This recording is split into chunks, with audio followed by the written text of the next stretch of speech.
On nous a élevés dans la foi, donc classique, un catéchisme, et habituel à la messe, à prier, donc une tradition classique, quoi. Donc on allait à la messe en famille, donc avec plus ma maman qui nous emmenait les trois enfants à la messe. Papa qui était plus discret, qui allait de temps en temps, mais ma mère elle nous emmenait toujours tous les week-ends à la messe. Ouais.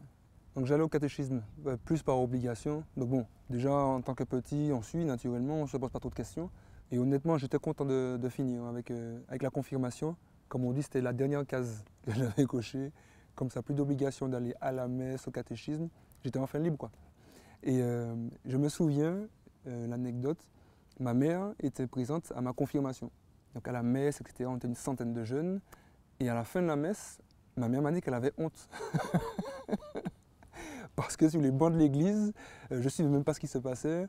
Et on chantait avec les copains, enfin, alors qu'on avait nos beaux habits, mais on faisait du bordel, comme on dit. Et c'est-à-dire qu'après la confirmation, j'ai pu dire à ma mère que ça y est, le contrat est rempli, j'ai coché la dernière case. Donc j'ai arrêté d'aller à la messe parce que je n'y comprenais absolument rien et que j'avais beaucoup de copains donc dans ma cité. On jouait au foot, on jouait au basket et, au lieu d'aller à la messe. Et les rares fois où j'allais à la messe, ben, c'était pour rester aux portes de l'église, pour regarder les jolies filles, etc. Et puis aller communier quand le moment était venu. Et puis il est arrivé un moment où ça ne m'intéressait plus du tout.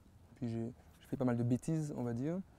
Donc j'ai découvert le milieu de la drogue, donc avec le cannabis. Et puis de fil en aiguille, ben, je me suis mis à fréquenter aussi des gars de la rue. Et donc à fumer de plus en plus souvent, de plus en plus grosse quantité. Et avec ça, tu rajoutes l'alcool, les boîtes de nuit, les filles, enfin, toute une vie d'impureté en bonne et due forme, quoi.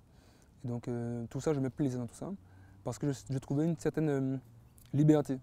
Ma mère m'a dit une phrase qui ce jour-là a transpercé mon cœur, mais vraiment. Elle m'a dit en pleurant, ne pars pas, j'ai besoin de toi. Et quand elle m'a dit ça, ça m'a montré que j'avais rien compris, quoi. Et c'est à ce moment-là, providentiellement, qu'un copain est arrivé pour me proposer de participer à un groupe de prière de jeunes sur ma paroisse.